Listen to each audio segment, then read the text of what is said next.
Olá, queridos! Graça e paz, aqui é o Pastor Paulinho, estou de volta aqui no nosso canal Ouvir pela Palavra. Já quero pedir para você ir aqui embaixo, ó, clica aí, se inscrever no canal. Também tem um sininho do lado para você clicar, para que você seja notificado cada novo vídeo que nós colocarmos aqui no nosso canal, tá bom? Quero contar com a sua parceria. Escreva aqui nos comentários como está sendo para você a sua, vamos dizer assim, como esses vídeos têm contribuído para a sua vida como professor de escola dominical, como superintendente de escola dominical, como aluno da escola dominical. Será um grande prazer ter você aí comentando nos nossos vídeos, tá bom? Dê um likezinho aí, clica no curtir também o vídeo, isso ajuda muito, fortalece muito o nosso canal, tá bom? Bom, não posso deixar de dizer do nosso maior curso de professores de escola bíblica dominical. É um treinamento online, onde você vai poder estudar aí da sua própria casa, materiais riquíssimos, videoaulas, apostilas, que vai ajudar você a melhorar a dinâmica da sua aula. Sua classe está fracassada, você não está tendo percepção ou até mesmo condição de melhorar o seu desempenho como professor de escola dominical, como superintendente de escola dominical, esse curso foi preparado para você. E você não precisa nem sair de casa, não precisa nem ter algum horário específico. Faz as suas horas vagas mesmo, tá bom? É só você clicar, tem um link na descrição desse vídeo que você vai poder clicar para que você possa ser direcionado e ver toda a orientação acerca desse curso que tem abençoado milhares de professores de escola bíblica dominical aqui no nosso país, tá bom? Então, está indo na descrição desse vídeo. Também siga a gente nas redes sociais, a gente está no Facebook, a gente está no Instagram, clica aí para você seguir também a gente nas redes sociais, tá bom? Você precisa de um seminário para professores, para superintendente, aí na sua congregação, na sua igreja?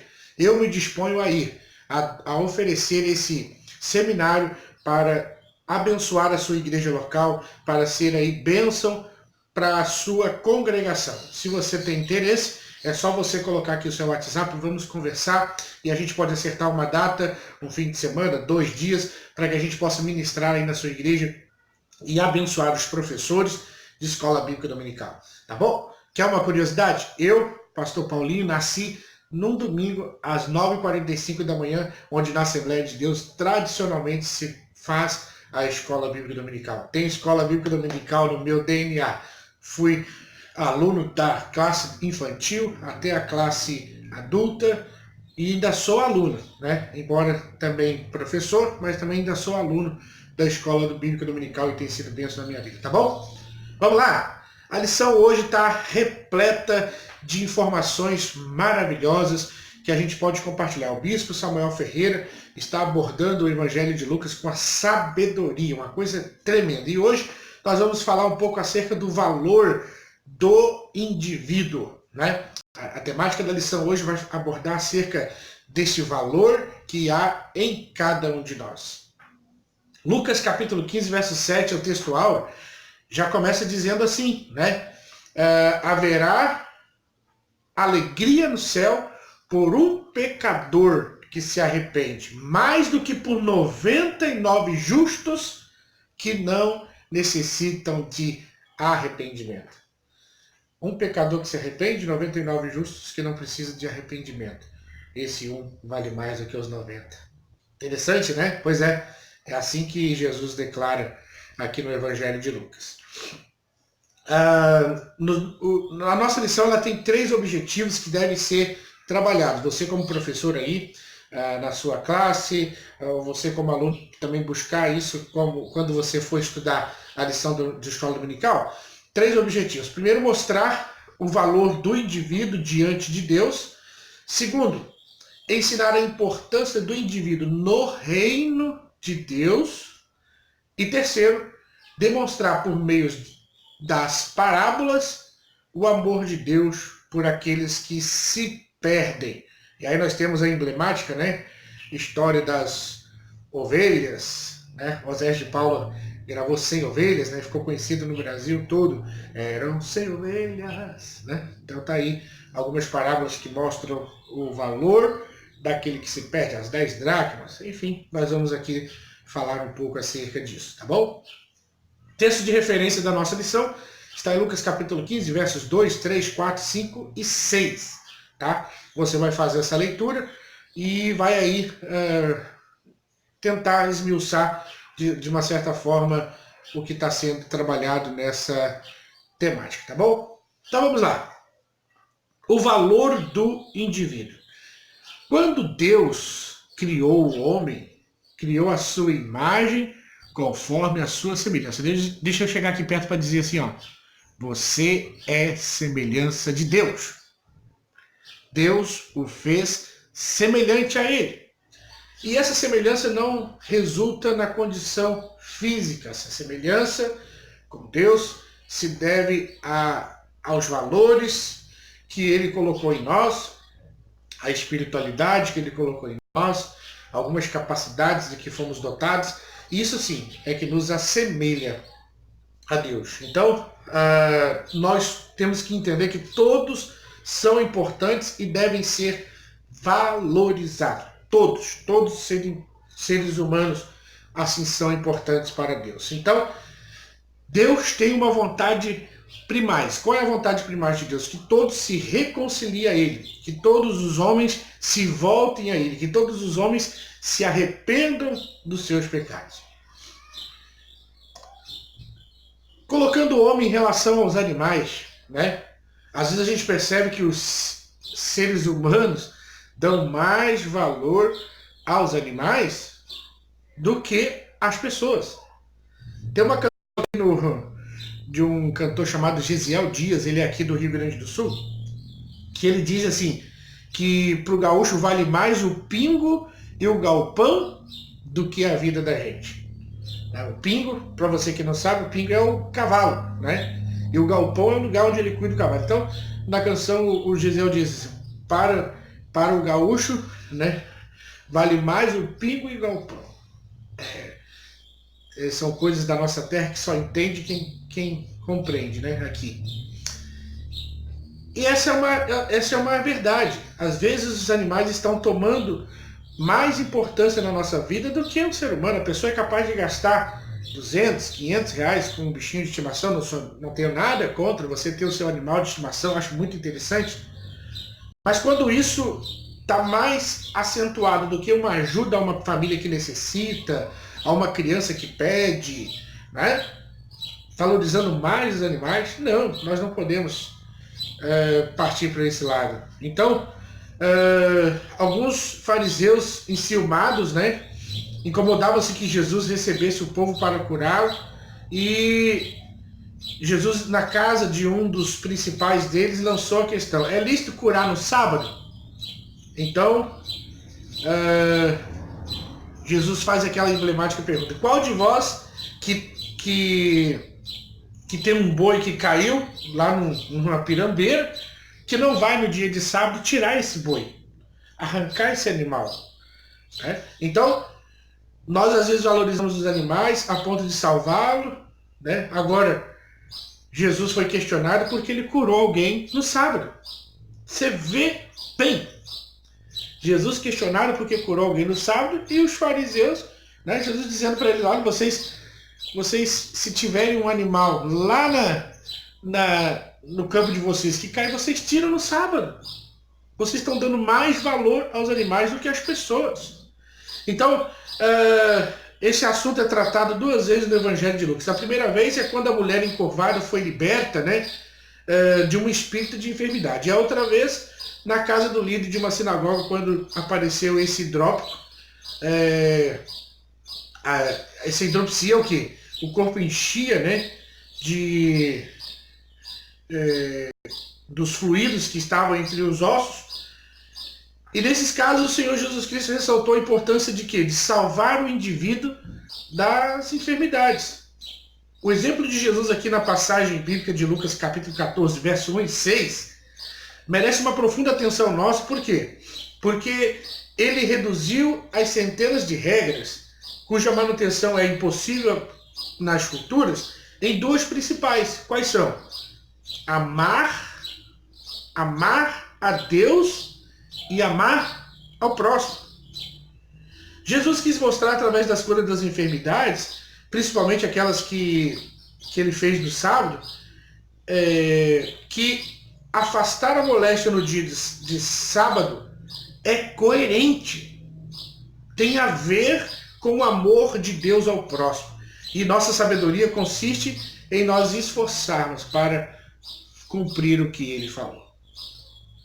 Agora, o valor da humildade e bondade desinteressada. A convivência social exige cuidado e sabedoria de todos. Por quê? Porque Jesus permaneceu na casa de um certo líder fariseu para comer pão e reparou a maneira que chegavam primeiro e escolhiam os melhores lugares. Diante disso, Jesus aproveitou para falar sobre a importância da humildade, ensinando o critério correto de escolher um lugar. E ainda assim, quando alguém for generoso e oferecer uma refeição, você não deve fazer somente aqueles que podem retribuir, mas também um convite pensando naqueles que não têm condição de retribuir. Se o Cray Kim, é um escritor, né? Ele comentou assim: se o anfitrião não convidasse as pessoas do mesmo estado social que o dele, certamente as ofenderia. Mas Jesus afirma que o que é a necessidade do outro. Ou seja, não a posição social. Não é a posição social que vai definir a quem devemos mostrar generosidade. Lawrence Richards enfatizou em seu comentário: a melhor atitude é ir ao encontro daqueles que ninguém conhece, a não ser Deus. Não é o holofote que nos deve motivar, e sim reconhecimento de Deus que vai nos recompensar nos nossos atos de amor. Então, hoje a gente vê os holofotes, né? A gente quer fazer o bem, mas quer que os holofotes se voltem a nós, que as pessoas vejam o que estamos fazendo. E não é essa a realidade que Jesus quer. Jesus quer que nós façamos as coisas para que Ele veja, para que Ele perceba. Os pobres, os marginalizados também têm muito valor para Deus, e nós vemos isso no Evangelho, né? As almas todas têm igual valor para Deus, e eles recebem o convite para a grande ceia. Ide aos lugares, aos valados, chame os pobres, os mancos, aleijados, cegos, aquelas pessoas que estão na margem da sociedade, chama eles, insiste com eles para que entrem na ceia, né? Porque aqueles que foram convidados deram desculpas para não irem. Então, o poder de aquisição, a prosperidade e as realizações na vida são grande tropeço para muitos com relação à eternidade. Os verbos comprei, casei, esses termos aqui encontrados na parábola falam da realização das coisas dessa vida em detrimento ao favorecimento da graça de Deus, né? Por isso, nós devemos priorizar o reino de Deus e a sua justiça, né? O reino de Deus e a justiça devem ser prioridade na nossa vida. Então, esquivou-se aqueles que foram convidados e a ordem foi que então chamar os marginalizados, os que estavam à margem da sociedade. Para ser o discípulo de Cristo, tem alguns critérios, né? Os publicanos, as meretrizes, os beberrões, considerados pobres e marginalizados, eram os que entravam no reino de Deus, adiante dos que consideravam justos e bons. Mas todos têm um preço a pagar. Qual é o preço primeiro? O preço da renúncia. Uma grande multidão seguia Jesus, mas Jesus dizia: olha, vocês têm que negar-se a si mesmo, né? Se alguém quer vir após mim, não aborrecer o pai, a mãe, irmãos, filhos, irmãos, também a sua própria vida, não pode ser meu discípulo. Lucas 14, 26. Então o preço é a renúncia. Parentes e a própria vida precisam ceder a ele, ou seja, Jesus, o primeiro lugar em seus corações. Não é que um homem precisa detestar os seus familiares, mas que deve tomar o segundo lugar, depois do Senhor em seus corações. Então, Jesus deve ser a primazia no coração das pessoas. A renúncia a tudo por Jesus. Não que você vai detestar, odiar e não vai querer mais que as pessoas estejam na sua vida, mas agora a prioridade na sua vida é agradar a Deus, fazer a vontade de Deus. Agora, tem um cálculo necessário para os discípulos, né? Jesus conta a parábola do construtor da torre do rei, que se preparava para a guerra. Essas palavras exclusivas do Evangelho de Lucas exigem que o indivíduo calcule o preço empregado no seguir a Cristo. A vida cristã deve ser vista como uma torre a ser edificada, ou como uma guerra a ser batalhada. Ou seja, antes de tais compromissos, deve-se calcular as despesas no início, para que você chegue ao fim. Jesus não quer discípulos precipitados que voltem atrás. Eu não sabia como é que era o Evangelho, eu não calculava que seria assim. Pressuposto e mais significativo é o fato do discípulo exigir da nossa parte atenção, decisão, determinação e esforço. Ou seja, o medo que nós temos de enfatizar no esforço humano precisa ser abandonado. Por quê? Porque o homem precisa entender isso, que sem esforço por parte da pessoa, ou meramente por causa do esforço humano, não vai haver a conclusão daquilo. Então, o esforço é o resultado necessário na consequência da fé da nossa caminhada em Cristo Jesus. O discípulo como sal da terra e como a luz do mundo. A gente vê a degeneração da vida cristã sendo um excelente assunto, ou seja, um importante assunto, necessário, um urgente assunto a ser tratado nesse tempo. Porque nos últimos dias tem sido grande a apostasia. Nós temos visto incontáveis pessoas que afirmam que já terem sido cristãos, mas que por algum motivo ou outro desanimaram, desistiram da sua caminhada.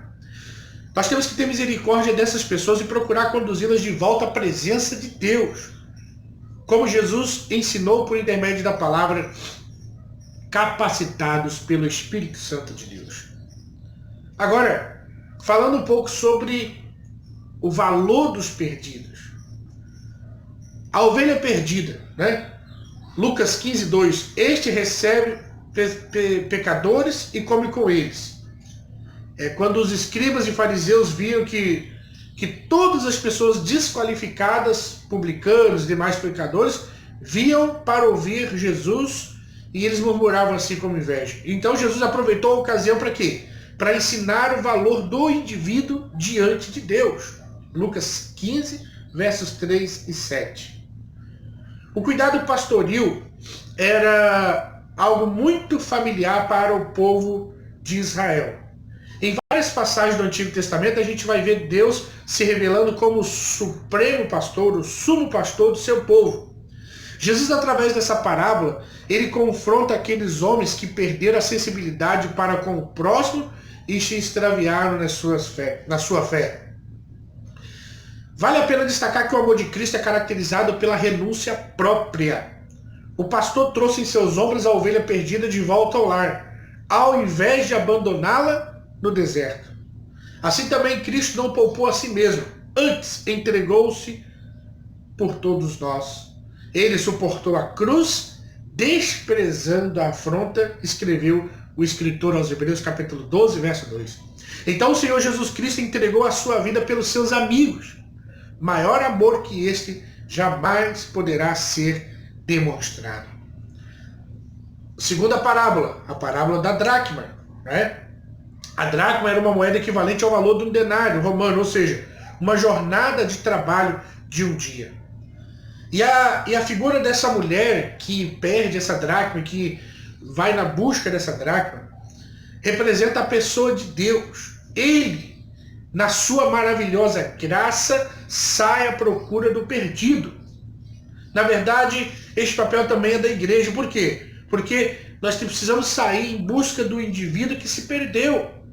É importante ressaltar o amor de Cristo a essas pessoas e dizer que esse amor é intenso e profundo.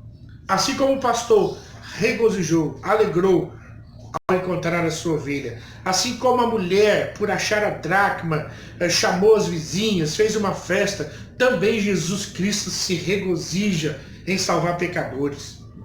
É um genuíno prazer para Jesus arrebatá-los com tições do fogo, ou seja, a sua comida e bebida enquanto ele estava aqui na terra, era o quê? Realizar a obra do Pai. Ele ficou angustiado de espírito enquanto não consumou essa obra. E ainda hoje Jesus se deleita, se alegra, fica feliz na manifestação da misericórdia. Jesus está mais disposto a salvar os pecadores do que os pecadores dispostos a serem salvos. E a terceira parábola que mostra o valor do indivíduo é a parábola do filho pródigo. Aqueles líderes deveriam dar valor ao retorno das ovelhas perdidas da casa de Israel a aprisco divino. A verdade era que eles agiam como o filho mais velho, ou seja, ficou em casa e se recusou a alegrar-se com o retorno do seu irmão. Essas passagens bíblicas nos ensinam que a conversão de qualquer pessoa deve ser motivo de alegria para todos que a veem. Jesus assim expressou sua alegria ao colocar as seguintes palavras nos lábios do pai do filho pródigo: mas era justo alegrarmos, folgarmos, porque este teu irmão estava morto e reviveu, tinha se perdido e foi achado. Vou encerrar por aqui. Você é especial para Deus. Você que está me assistindo, que está afastado da casa do Senhor, volte para Deus. Você tem valor para Deus, para o reino dele e porque o sacrifício de Cristo foi também pela sua vida, tá bom? Beijo no seu coração. Se inscreva, clique no sininho para notificação, clique no joinha para dar o like. Professores, tem um seminário lindo online que você pode participar. Clica aqui na descrição desse vídeo, eu vou deixar o link para você poder participar. Quer um seminário de professor de escola dominical na sua igreja? Conte conosco, tá bom? Deus abençoe e até a nossa próxima lição, se Deus assim nos permitir. Fiquem todos com Deus.